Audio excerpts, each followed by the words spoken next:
It's your boy Coach Anthony. You guys made a wise decision. Defense is one of the first things that you should learn in boxing. Anybody can throw a punch, but not everybody knows how to defend one. Not everybody knows how to evade one. Not everybody knows how to block one. A lot of the old timers would say that defense is the first thing you should learn when you go into a boxing gym, as opposed to learning how to throw punches. I agree, because without defense, how are you going to protect yourself? We all know that defense is 50% of boxing, and people only train it 25% of the time and wonder why they get hit twice as much, right? It's just simple math. We're going to cover everything from the very beginning, and then we're going to go ahead and build that up. Whether you have a lot of experience and you just want to go over the fundamentals, or whether you're just starting out and you're trying to learn all this stuff, you made a very wise decision. This is the video for you. So without further ado, we're going to go ahead and get started.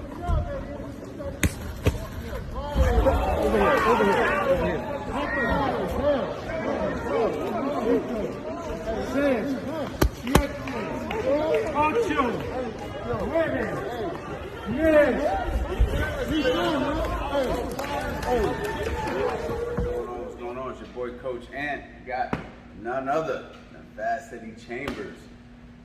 I know you guys saw that fight yesterday, man.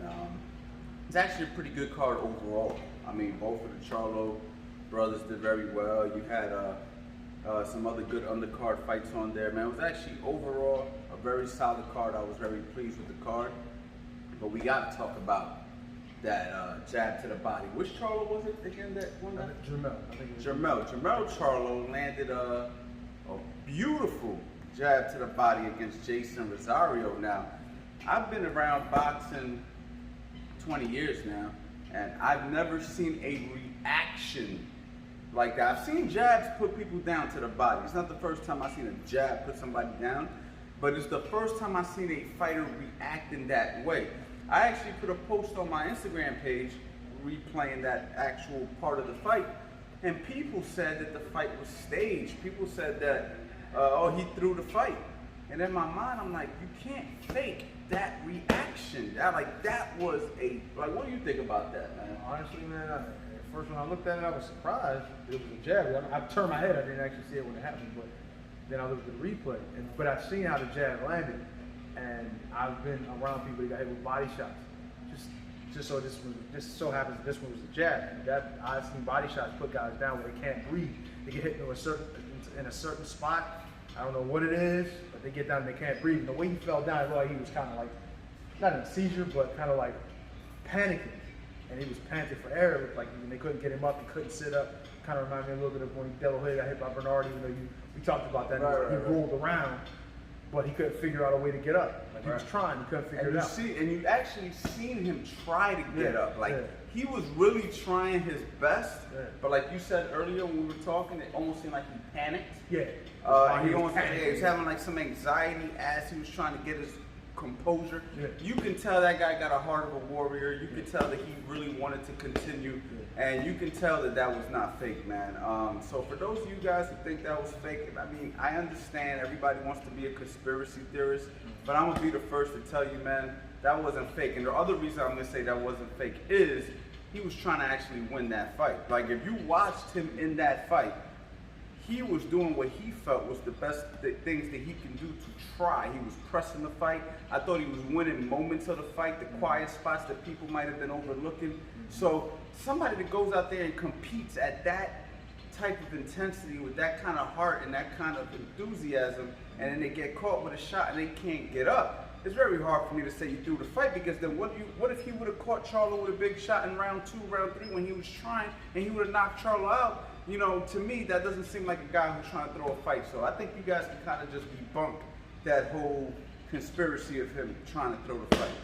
But this video is actually about what Charlo did to land the jab. And I actually did a video on this before. I'm gonna have Eddie demonstrate it on me, and then I'm going to actually have Eddie just do it on the bag too. But there ain't no way in hell I'm gonna let you land that jab on me. If you think I'm just gonna let you, nah, we ain't doing that. We're not doing that. But I actually made a video of this in the past, but it's a little different. But we're gonna talk about what Charlo did, and then I'm gonna talk about my thoughts on what Jason Rosario could have did to maybe avoid that happening. So for some of you guys out there, maybe this can help you in your boxing so you don't get caught with a jab to the body like this. But anyway, Charlo did a very old school setup, which is a jab to the head. So Charlo, what he basically did was a very old school setup to set up the jab to the body. And just so you know, I'm gonna keep this real simple for you guys. When you're setting up the head, you typically throw to the body. And when you're setting up the body, you typically throw to the head. Now there is exceptions to the rules for my real crafty guys out there, but that's a basic good way for you to remember. How do I set up a body shot? Well, throw a head shot, you know what I'm saying? So he went ahead and he threw the jab to the head. All right, let's come over here, right here. Right here is perfect. Throw the jab to the head, and Rosario brings both hands up, right? And then that's when he stepped in with that stab to the body. Go ahead and bang. Now, I'm not sure if Rosario, off the top of my head, had his hands that high, but go ahead, do it again. Boom, he probably bought it, and then right there. As you notice, even though my hands was up, he got caught. Go ahead. I feel like I'm not 100% sure, but it looked like he even slid from his elbows into his body. Like, you're not supposed to sweat on your arms or Yeah. you know how. But it happens like that word. Like your hands up, where I jab to your body, and it comes down, and I hit this area. And it still went through. So he didn't really even do anything that wrong, and he still got caught. Because in the beginning, I was like, damn, how did that shot land? But it must have hit him right in the solar plex, because when that thing landed, you saw what happened. I thought he was off balance. Yeah, I did too. I thought he was off balance, but when I seen him shaking and going through his little convulsions, I said, oh my God, this is serious, this is real. And to the point where I was even in fear for his life. I'm gonna be honest with you, man, because I've seen guys react like that, getting hit. Some of these street fights, you see guys hit the ground, and when they start having those convulsions, typically that means, they're in a bad situation. But anyway, back to the setup. All right, he'll throw the jab to the head and boom, and bang, right to the body. Do it quickly. Bang, boom, boom. Do it again. You saw it, but I'm not gonna let you hit that. Oh, look at that. Do that one more time. Boom, boom. Look at that. I got it, but it still landed. That thing still landed. So I'm gonna talk about how he could have avoided that. But before we do that, let's go ahead and have Eddie demonstrate this on the heavy bag, how you can work this. All right. Come over here, and I'll hold the bag for you, Eddie, and just pop that stick upstairs and stab that body. Good. Uh-huh. Beautiful. Uh-huh. Uh-huh. Uh-huh. Now something very subtle that Eddie's doing, here we go again. Giving him extra. Stop, man. Giving him extra. Nah, this is good stuff. This is extra. Eddie don't even know what he's doing, but I'm gonna tell you what he's doing. But he knows what he's doing, but he doesn't know what he's doing because the fighter just does, right? But the coach sees and explains what's happening. That's why we're a team. But anyway, do that one more time right here in front of me so I can tell him what to do. Bang, bang. Okay. Simple. I bet you didn't see it. If you can see it, say it right now. I bet you didn't see it anyway. Let's bring it back. He transferred his right hand to the left side of his cheek. Now, this is additional. Not sure if Charlo did it. I wasn't paying attention that close, but I'll tell you why. When he throws that jab to the head and he stabs the body, a typical counter for the jab to the body is the right hand over the top. He's got that catcher's mitt there, just in case something slides through. So if he does it quick, bang, bang, bang, look at that. You didn't even think about that. Right, but why did you transfer? It's because you're an experienced fighter. These are things that you do subconsciously. Yeah. So when he transfers that right hand here, he's doing that to protect for anything coming on this side. Right. Because when he drops his weight over that side of his body, anything thrown with the lead hand, he can get under it. Yeah. See, if he pops that stab to the body, or throws that to the body with the bend at the waist, hook goes right over the head, jab goes over the head, but the right hand lines up. The right hand lines up, so therefore that catches me. That's just extra. Let's get back to the point. Let's get back to the free stuff. All right, but get him from this side so you can see him doing it on the heavy bag. All right, go ahead. Go right over here. Go ahead. Run it. Good. Good. Good. Get low. Get low. Yeah, you went to that body. There you go. Get to that body. Now, I see a lot of younger fighters now, like the Floyd Mayweather generation, and Floyd Mayweather's probably one of my favorite fighters of all time, if not my favorite next to Eddie Chambers. You know what I'm saying? And Tevin Farmer and Hank Lundy and King Mo, all the guys I've worked with, and Natalie Dove and Gambino and Marshall. The list goes on and on. But I noticed that a lot of these guys that are throwing jab to the body, they're not bending the waist. I noticed that one. Are you noticing that? They kind of throw a jab to the body where they throw it from here. Now, I was never taught that, and I don't really see the benefit in that as much as maybe they don't want to telegraph it. Right. That could be the only thing, is that they don't want to telegraph it. But I like a bend at the waist because the bend at the waist clears you off that center line. And if you don't want to telegraph it, a good way to not telegraph it is to throw a throwaway punch, which is the jab to the head. Right. The jab to the head distracts them, which in turn gets you to go ahead and make that second move. So throwing that jab to the head is a beautiful setup. Now, what I think Jason Rosario could have did to avoid this, now, easier said than done, right? I'm not going to sit here and judge a professional fighter who won a world title, but what I'm going to say from a coach's standpoint, what I think he could have done was he could have changed the positions of his body a little bit more in the fight. So if you watch the fight, you notice that Jason Rosario had a constant approach of trying to walk down Jermell Charlo. I get them so confused. Jermell Charlo. He's trying to walk him down. And he didn't have a bad game plan. I thought it was actually pretty good. He was doing some good stuff. He had his moments.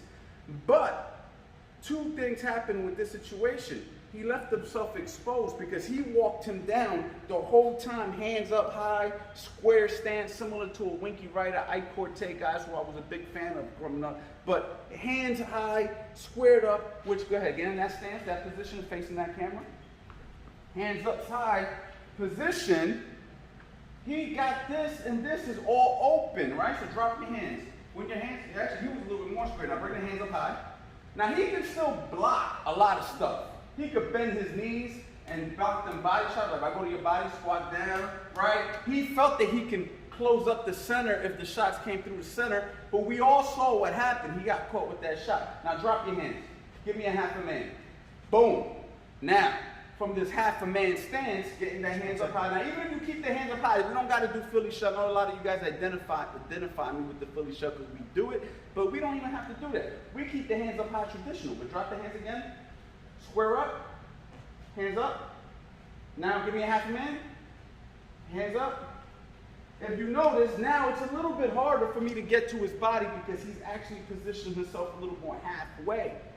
All right, so it's gonna be a little bit harder. Also, what the half a man does, positions him better to throw a right hand over the top. Because, like we talked about before, a good counter punch for a jab to the body is a right hand. So if I pop that jab to your body right now, throw that right hand at the same time. Ready, and boom, I get cracked. If I don't got the catcher's mitt there, even if I do, it can still slide through the catcher's mitt or hit me on the temple, right? Which in turn will hurt me. And you saw Jason Rosario actually go down from a temple shot, but it was from a left hook. And then another one that hit him in the forehead, which was another, I think, a left hook. Actually, it was back a little bit on the back. Yeah, you see what I'm saying? So other shots will still mess up your equilibrium. But with that being said, in that position, he has options. He can actually throw more better punches to counter over the top. But from a square position, square up, he really only could throw the left hook. Now, I made a video called Positions. Check that out. We talk about this in my position. I've been giving you guys game for so long now that if you just went down my free game that I have here on YouTube, you would be like, damn, Coach Anthony taught this a year and a half ago to me for free. You see what I'm trying to say? So, and I'm not trying to like, you know what I mean? But I'm just trying to let you know, like the information's already out there on my channel, Coach Anthony Boxing. But when you are in a square position, right, square up, hands high, you can still throw the right hand, but if you noticed, when he was throwing that right hand, he was slapping with it a lot. Because he's not in a position to really torque it the way he's supposed to. From right here, you only could get so much. But he had a nice left hook because he had his weight over that lead leg, where it's a lot easier to shoot that left hook from that position. So in boxing, it's all about transferring the weight, left and right, back and forth, left and right. That's really what you're doing. You're either going forward or back or left or right. So what Rosario could have did in that fight was just angle his body a little bit more. And maybe not just walk straight in, right? Maybe take an in and out bounce, a little bit of a back step, so he's a little bit harder to read coming in. So if he was to go ahead half a man, hands up high, and fake your way in and go out, right? Now it's harder for me to time anything on him because I don't know when he's coming in, when he's coming out. But if he's just walking straight in, boom, I already know I can get that shot off. Or actually, he threw to the head, to the body. You see what I'm trying to say? So, fighters, don't get one-dimensional. That's why I teach a Philly shove. That's why I teach hands up high. That's why I teach guys how to fight in the pocket. I teach guys how to box laterally. We teach it all, and we blend it in, and every athlete's different, right? What's food for one fighter is poison for another. So you got to just go ahead and mix and match and figure out what works for you. But you have to learn this stuff, or at least understand this stuff. You know what I mean? For it to work. Man, this video went a lot longer than I thought it was going to go. Doing this off the top of the head, but really want you guys to understand that's how a simple lesson like this can turn into something that can really be very beneficial for your boxing. We got the Defensive Principles 101. Extremely good video. We got the Philly show. I think if you combine the two, man, you can't lose. We're doing Zoom sessions. Look, for everybody that purchases a Zoom session from me, I'm gonna give you guys something free off my website. And if you want to do a Zoom session with Fast Eddie Chambers, all you have to do is when you purchase it, email me and say, hey, I want to do this session with Eddie Chambers, and I'll get Eddie Chambers to go ahead and hook you guys up with a Zoom session, all right? We want to help you guys. I really highly recommend these Zoom sessions, especially if you purchase anything off my website, because I could actually go over the video that I made for the stuff that you don't understand. So please take advantage of the Zoom session, because I might stop doing them, to be honest with you, soon. You know what I mean? So I just want you guys to take advantage of this. And that's about it, man. Check out the website, Coach Anthony Boxing. We're going to start coming out with more content for you, and follow us on all social platforms, man, from Instagram to Snapchat to TikTok. I'm going to have all that stuff listed below. Please show support, follow everything, so we can keep bringing you all these hot videos. Boxing. Hello guys, it's your boy Coach Anthony. You guys made a wise decision. Defense is one of the first things that you should learn in boxing. You see it? Anybody can throw a punch, but not everybody knows how to defend one. Not everybody knows how to evade one. Not everybody knows how to block one. A lot of the old timers would say that defense is the first thing you should learn when you go into a boxing gym, as opposed to learning how to throw punches. I agree, because, you know, without defense, how are you going to protect yourself? We all know that defense is 50% of boxing, and people only train it 25% of the time and wonder why they get hit twice as much, right? It's just simple math. We're going to cover everything from the very beginning, and then we're going to go ahead and build that up. Whether you have a lot of experience and you just want to go over the fundamentals, or whether you're just starting out and you're trying to learn all this stuff, you made a very wise decision. This is the video for you. So without further ado, we're going to go ahead and get started.